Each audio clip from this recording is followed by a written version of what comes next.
صحافیوں کو خراج تحسین پیش کرنے سے کروں گا جن کو آف ایئر کیا جاتا رہا، جن کو نوکریوں سے نکلوایا گیا اور جن کو جبری طور پہ لاپتہ کیا گیا۔ اور دیکھیں یہ جو آج کی قومی کانفرنس ہے، میرا خیال ہے کہ یہ وہ پلیٹ فارم ہے جس طرح سے اسد اللہ خان صاحب نے کہا کہ سیاستدانوں کو بھی سچ بولنا چاہیے اور صحافیوں کو بھی سچ بولنا چاہیے، ہمارے جیسے جو رپورٹر ہیں ان کو بھی سچ بولنا چاہیے، اور میرا خیال ہے یہ وہ پلیٹ فارم ہے جہاں سے ہم سب کو اپنے اپنے حصے کا کم از کم جو ہم نے غلطیاں کی ہیں ان کا اعتراف بھی کرنا چاہیے اور معافی بھی مانگنی چاہیے۔ جیسے اسد اللہ خان صاحب نے کہا تو، اور اسی لیے میں نے جلدی ان صحافیوں کے بھی نام لکھے جن کو عمران خان صاحب کے دور میں آف ایئر کیا گیا یا جبری طور پہ گمشدہ کیا گیا، کیونکہ اب اگر ہمیں کسی چیز کی مذمت کرنی ہے کسی پولیٹیکل پارٹی کو تو اس کو اپنے دور کی چیزوں کی بھی مذمت کرنی ہوگی، اور ہم میں سے اگر کسی نے آج بات کرنی ہے، کسی چیز کی مذمت کرنی ہے یا بات کرنی ہے تو اسے اپنے ماضی کے بارے میں بھی اعتراف کرنا ہوگا۔ تو یہ بات سچ ہے کہ کم از کم میں اپنی بات کر سکتا ہوں، کسی اور کے بہاف پہ بات نہیں کر سکتا۔ کم از کم میں یہ کہہ سکتا ہوں کہ میرا وہ زمانہ جاہلیت تھا کہ جب ہم بلوچستان کی جبری گمشدگیوں کو بھی جسٹیفائی کیا کرتے تھے، جب ہم یہ کہا کرتے تھے کہ بلوچستان سے اگر کوئی جبری طور پہ گمشدہ ہوا ہے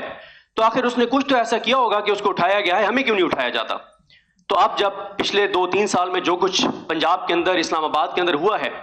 تو اب ہمیں اس بات کا احساس ہوا، ادراک ہوا اور افسوس ہوتا ہے، شرمندگی ہوتی ہے کہ ماضی میں کس طرح سے ہم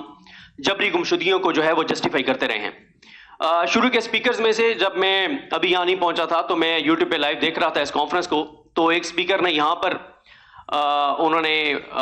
ایک کریٹیسائز کیا عمران ریاض خان صاحب کو، نام لیے بغیر، شروع کے سپیکرز میں سے۔ تو میں ان کو جواب تو نہیں دوں گا کیونکہ یہاں پہ آج یہ جو کانفرنس ہے یہ قومی کانفرنس ہے اور یہ پرسنل سکور سیٹل کرنے کی کانفرنس نہیں ہے، لیکن یہ بھی ہم نے دیکھا کہ عمران ریاض خان صاحب نے فیملی کے ساتھ گئے، جب مہارنگ بلوچ کا یہاں پر دھرنا چل رہا تھا تو انہوں نے فیملی کے ساتھ گئے اور مہارنگ بلوچ سے معافی مانگی کہ ہم ماضی میں جبری گمشدگیوں کو جسٹیفائی کرتے رہے ہیں، اور ہم جو بات میں نے کہا کہ ہم کہتے تھے کہ آخر انہوں نے کچھ تو ایسا کیا ہوگا کہ جس وجہ سے ان کو اٹھایا گیا ہے۔ باقی جو فیک نیوز کی بات ہے، بلکہ میں پہلے جلدی ان کے نام لے دیتا ہوں جن کو آف ایئر کیا گیا، سوری اگر کسی کا نام میں مس کر رہا ہوں، جس طرح سے عمران خان صاحب کے دور میں۔ اور دیکھیں میں آپ کو ایک چیز بتاؤں، جب ہم ہر چیز اسٹیبلشمنٹ پہ ڈال دیتے ہیں نا کہ اسٹیبلشمنٹ یہ کر رہی ہے، تو میں اطہر من اللہ صاحب کی بات یاد کر رہا تھا، اور اطہر من اللہ صاحب کے خلاف بھی ہم نے بڑی کمپینیں کی، اور پھر 5-6 بار ان سے جب ملاقات ہوئی، مصطفیٰ نواز کھوکھر صاحب جب ان سے ملاقات ہوئی اطہر من اللہ صاحب سے، تو 5-6 بار ان سے معافی بھی مانگی کہ ہم نے آپ کے خلاف بڑی کمپینیں کی۔ تو میں نے ایک بار انہیں کہا، تو انہوں نے کہا میں تنقید کو جو ہے وہ کبھی مائنڈ نہیں کرتا۔ میں نے کہا تنقید اگر جائز ہوتی تو کوئی مسئلہ نہیں تھا، ہم نے تو ناجائز بھی آپ کے خلاف کمپینز کی۔ تو وہ ان کا بڑا دل ہے، بڑے جج ہیں۔ تو اطہر من اللہ صاحب ایک بات کہتے ہوتے تھے کہ ذمہ دار الٹیمیٹلی جو ہے وہ حکومت وقت ہوتی ہے، پولیٹیشنز ہوتے ہیں جن کے پاس اقتدار ہوتا ہے۔ یہ بڑا آسان ہے کہ تحریک انصاف بھی آج یہ کہہ دیتی ہے کہ اس وقت ہمارے پاس اختیار نہیں تھا، اور جو کر رہی تھی اس وقت اسٹیبلشمنٹ کر رہی تھی، اور اس وقت کیونکہ اسٹیبلشمنٹ کے جو بڑے تھے وہ اب ریٹائر ہو گئے ہیں تو معاملہ ختم ہو گیا، ہمارا تو کوئی قصور نہیں ہے۔ آج مسلم لیگ نون یہ کہتی ہے، اور آف کیمرہ جب آپ ان سے ملتے ہیں، جب وہ آف دا ریکارڈ بات کرتے ہیں، جب وہ بند کمرے میں بیٹھے ہوتے ہیں تو وہ کہتے ہیں ہم تو کچھ نہیں کر رہے، جو کر رہے ہیں وہ انٹیلیجنس ایجنسیز کر رہی ہیں یا اسٹیبلشمنٹ کر رہی ہے۔ تو میرا خیال ہے کہ یہ بھی ایک غلط چیز ہے کہ ہم لوگ بھی اس چیز پہ بات کرتے رہتے ہیں کہ اسٹیبلشمنٹ یہ سارا کچھ کر رہی ہے۔ اسٹیبلشمنٹ کس کے ذریعے یہ سارا کچھ کر رہی ہے؟ حکومتوں کے ذریعے کرتی ہے نا، ان سیاسی جماعتوں کے ذریعے کرتی ہے۔ جب ہم ان سیاسی جماعتوں کو بھی ساتھ رکھیں گے تو ان سیاسی جماعتوں کو اس کی سیاسی قیمت ادا کرنی پڑے گی، ورنہ تو بڑا آسان ہے، کل کو نون لیگ کہے گی، جب کوئی صاحب ریٹائر ہو جائیں گے وہ کہیں گے جی فلاں سارا کچھ کر رہا تھا، ہمارا تو کوئی قصور نہیں ہے۔ تو کوئی بھی پولیٹیکل پارٹی، تحریک انصاف کو بھی اپنے دور کا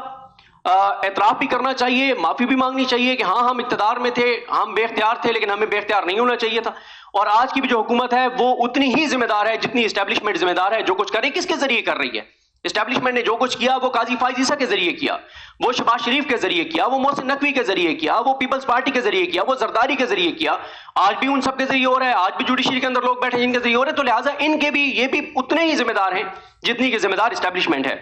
تو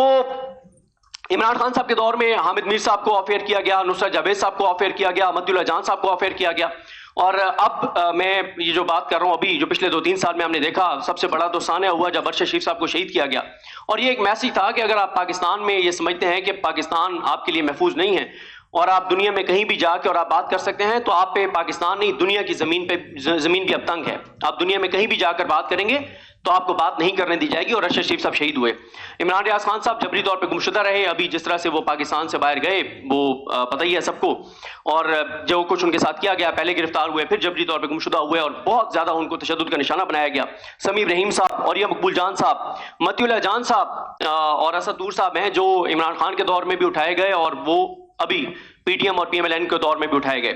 اس کے بعد متی اللہ جان صاحب کے ساتھ ثاقب بشیر صاحب تھے, ان کو اٹھایا گیا کیونکہ وہ 26 نومبر کو جو گولی چلی, جو نہتے لوگوں کو سنائپرز کے ذریعے گولیاں مار کے بے دردی کے ساتھ شہید کیا گیا, تو ان کی جو ڈیڈ باڈیز لے جائی گئی تھیں ہاسپٹلز میں, تو وہ وہاں پہ جا کے کے اوپر کام کر رہے تھے, تو اس لیے متی اللہ جان صاحب اور ثاقب بشیر صاحب کو اٹھایا گیا. آفتاب اقبال صاحب کو اٹھایا گیا تھا. ایاز امیر صاحب پہ تشدد کیا گیا. جمیل فاروقی کو لاپتہ کیا گیا. ابھی زعیم لغاری نوجوان ہیں, جرنلسٹ ہیں, ان کو لاپتہ کیا گیا. شاکر عوان کو جبری طور پہ گمشدہ رکھا گیا. اسد نور صاحب کا میں ذکر کر چکا ہوں. شاہد اسلم صاحب جو ہیں ان کو عمران خان کے دور میں جو ہے وہ گرفتار کیا گیا اور اب وہ بھی ملک سے باہر ہیں.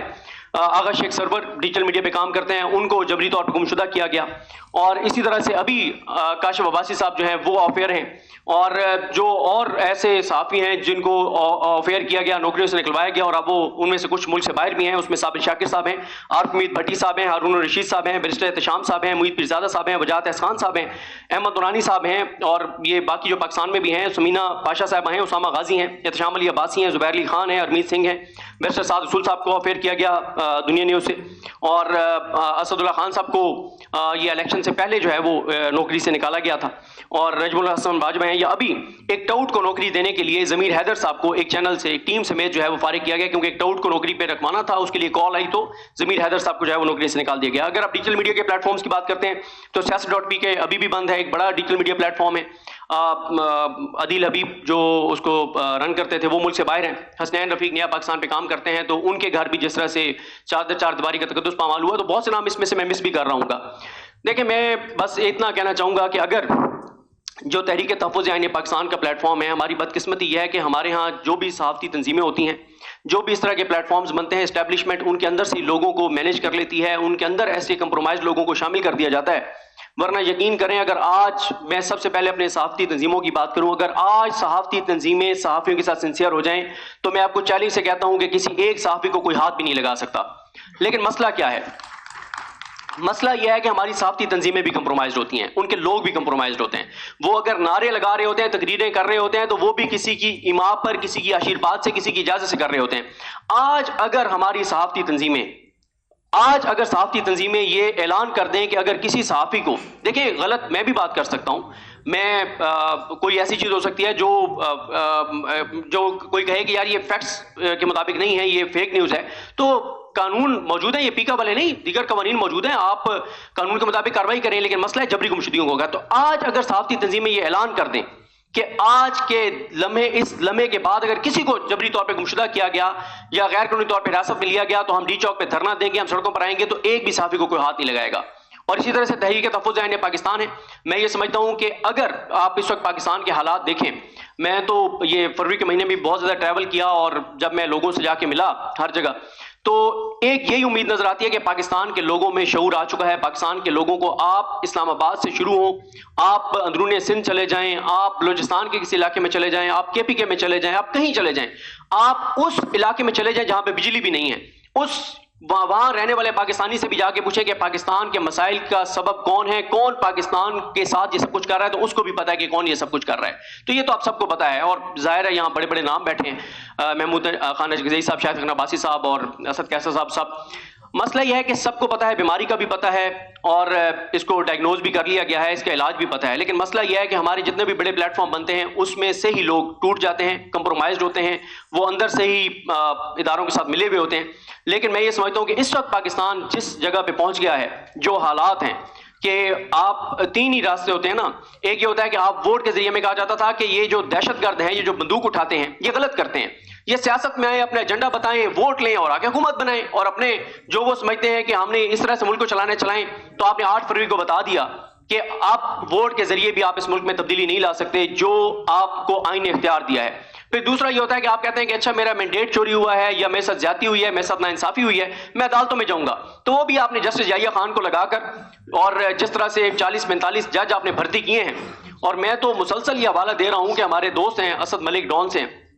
انہوں نے اپنے بلاگ میں انکشاف کیا کہ جو سندھ ہائی کورٹ میں جج لگے ہیں ان میں سے ججز سے، ان وکیلوں سے جن کو جج لگایا گیا ہے، ان سے کروڑوں روپے پارٹی فنڈ کے نام پہ رشوت لی گئی ہے. اور انہیں کہا گیا، گور صاحب انہیں کہا گیا کہ آپ یہ پیسے جو ہمیں دے رہے ہیں یہ تو 5-6 مہینے میں آپ پورے کر لیں گے، آگے تو آپ کی بچت ہی بچت ہے. جہاں پہ یہ حالات ہوں تو وہاں پہ عدلیہ کا راستہ بھی، دروازہ بھی آپ کے لیے بند ہو گیا. تیسرا ہوتا ہے کہ آپ سڑکوں پر آتے ہیں، وہ بھی 26 نومبر کو گولیاں مار کے بتا دیا گیا کہ اب ہم نے فتح حاصل کر لی ہے کہ 79 لوگوں کو ہم نے گولیاں ماری ہیں تو اب کوئی نہیں نکلے گا. تو میں یہ سمجھتا ہوں کہ اس وقت تحریک تحفظ آئین پاکستان جو ہے، یہ پلیٹ فارم پاکستان کی بقا کے لیے، سالمیت کے لیے، پاکستان کے فیوچر کے لیے ایک بہت زبردست پلیٹ فارم ہے، جس میں صحافی بھی اس میں آ سکتے ہیں، ڈیجیٹل میڈیا والے بھی آ سکتے ہیں، سب آ سکتے ہیں. لیکن مسئلہ یہ ہے کہ اگر تحریک تحفظ آئین پاکستان کے لوگ اس ملک کے ساتھ مخلص ہوں، اگر وہ کمپرومائز نہ ہوں، اگر صرف یہ تحریک تحفظ آئین پاکستان میں، تحریک تحفظ آئین پاکستان کے بہت سی شخصیات سے بات ہوتی ہے تو وہ کئی شخصیات مختلف لوگوں پہ، وہ فلاں یہ فلاں یہ، دیکھیں فلاں پارٹی پیچھے ہٹ رہی ہے، فلاں پارٹی پیچھے ہٹ رہی ہے، کوئی پیچھے ہٹتا ہے اس کو ہٹنے دیں. لیکن اگر یہ پلیٹ فارم تحریک تحفظ آئین پاکستان کا پلیٹ فارم جو ہے وہ اگر ملک کے ساتھ مخلص ہو کر، پاکستان کے لوگوں کے ساتھ مخلص ہو کر یہ موومنٹ چلاتا ہے تو میرا خیال ہے کہ کروڑوں پاکستانی اس موومنٹ کے ساتھ ہوں گے. ابھی کیونکہ لوگ اصل میں نا اعتبار نہیں کر رہے کسی پہ بھی، لوگوں کو لگتا ہے کہ ہر پلیٹ فارم، ہر سیاستدان کمپرومائزڈ ہے اور یہ بعد میں دھوکہ دے جائے گا، کوئی چائے پینے چلا جائے گا تو کوئی کسی اور کام کے لیے چلا جائے گا. تو اس لیے لوگ اعتبار کرنے کو تیار نہیں ہے. لیکن جس دن لوگوں کو یقین آ گیا کہ تحریک تحفظ آئین پاکستان کی قیادت پاکستان کے ساتھ مخلص ہے تو اس دن کروڑوں لوگ اس موومنٹ کے اندر شامل ہوں گے، اس کے ساتھ ہوں گے. اور میرا خیال ہے کہ تحریک تحفظ آئین پاکستان کا جو پلیٹ فارم ہے، جو اس کا ایجنڈا ہے، جو اس کی گفتگو ہے، یہ پاکستان کی بقا اور سالمیت کے لیے بہت ضروری ہے. بہت شکریہ.